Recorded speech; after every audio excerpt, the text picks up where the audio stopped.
قرآن پاک میں اللہ تبارک و تعالی نے بہت ساری قوموں کی تباہ و برباد ہونے دی اور وہ بڑی عبرت ناک واقعات کو بیان فرمایا ہے۔ انہی تباہ و برباد ہونے والی قوموں میں سے کچھ لوگ ایسے بھی تھے کہ جن کے سامنے اللہ تبارک و تعالی نے کئی ساری قوموں کو ہلاک کیا اور اپنے عذاب کے اندر مبتلا کیا لیکن اللہ تبارک و تعالی نے ان لوگوں کو اس عذاب سے محفوظ رکھا۔ اللہ تبارک و تعالی کے عذاب سے بچنے والے یہ چند لوگ کہ جن کو اللہ تبارک و تعالی نے قرآن پاک میں اصحاب الرس کے نام سے مخاطب فرمایا ہے۔ ان لوگوں نے اپنی قوموں کی ہلاکت اور بربادی کو دیکھنے کے باوجود انبیاء کرام کو قتل کیوں کیا اور اللہ تبارک و تعالی کے عذاب کو دیکھنے کے باوجود یہ لوگ کفر و شرک اور بت پرستی کے اندر مبتلا کیوں ہوئے؟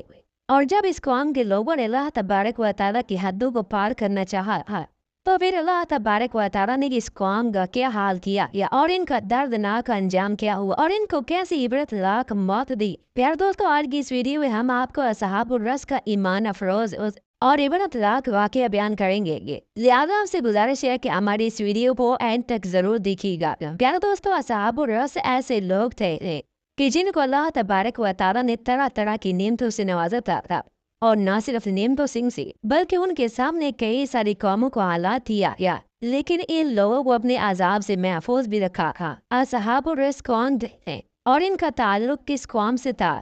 اس کے متعلق مختلف روایات ملتی ہیں۔ بعض روایات کے مطابق اصحاب الرس کا تعلق قوم سمود سے تھا کہ جن کی طرف اللہ تبارک و تعالی نے حضرت صالح علیہ السلام کو مبعوث فرمایا تھا۔ قوم سمود دنیا کی دوسری سب سے طاقتور اور قداور قوم تھی۔ یہ قوم اللہ تبارک و تعالی کی وحدانیت کو چھوڑ کر کفر و شرک اور بت پرستی کے اندر مبتلا ہو چکی تھی۔ اس کی ہدایت کے لیے اللہ تبارک و تعالی نے حضرت صالح علیہ السلام کو مبعوث فرمایا، لیکن قوم سمود نے اللہ تبارک و تعالی کے نبی بھی حضرت صالح علیہ السلام کی نافرمانی تھی اور اللہ تبارک و تعالی کی بھیجی ہوئی اونٹنی کو قتل کر دیا اور وہ اللہ تبارک و تعالی کے عذاب کو طلب کرنے لگے تو اللہ تبارک و تعالی نے قوم سمود پر اپنا دردناک عذاب نازل فرمایا اور اس قوم کو صفحہ ہستی سے مٹا دیا۔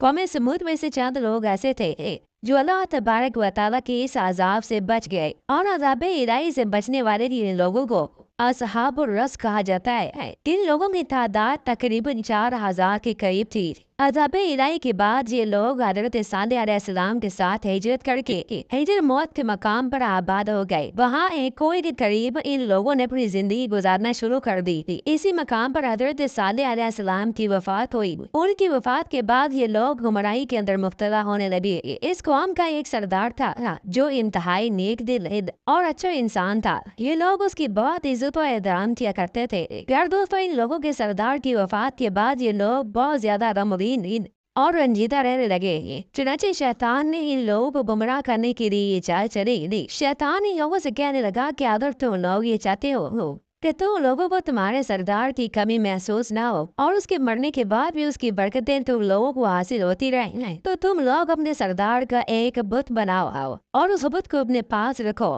تاکہ تم لوگوں کو اپنے سردار کی کمی بھی محسوس نہ ہو اور اس کی برکتیں بھی تم لوگوں کو ملتی رہیں۔ لہٰذا اس قوم نے شیطان کے مشورے پر عمل کیا اور اپنے سردار کا ایک بت بنایا اور اپنے سردار کی لاش کو اس بت کے پیچھے رکھ دیا۔ وقت کے ساتھ ساتھ یہ لوگ کفر و شرک اور بت پرستی کے اندر مبتلا ہو گئے اور اپنے سردار کے اس بت کی پوجا کرنے لگے۔ اس طرح یہ لوگ اللہ تبارک و تعالی کی ذات کو چھوڑ کر بت پرستی کے اندر مبتلا ہو گئے اور اپنے سردار کو اپنا خدا ماننے لگے۔ تو ان کی ہدایت کے لیے اللہ تبارک و تعالی نے اپنے ایک برگزیدہ پیغمبر کو بھیجا جن کا نام حضرت حنظلہ بن صفوان علیہ السلام ہے۔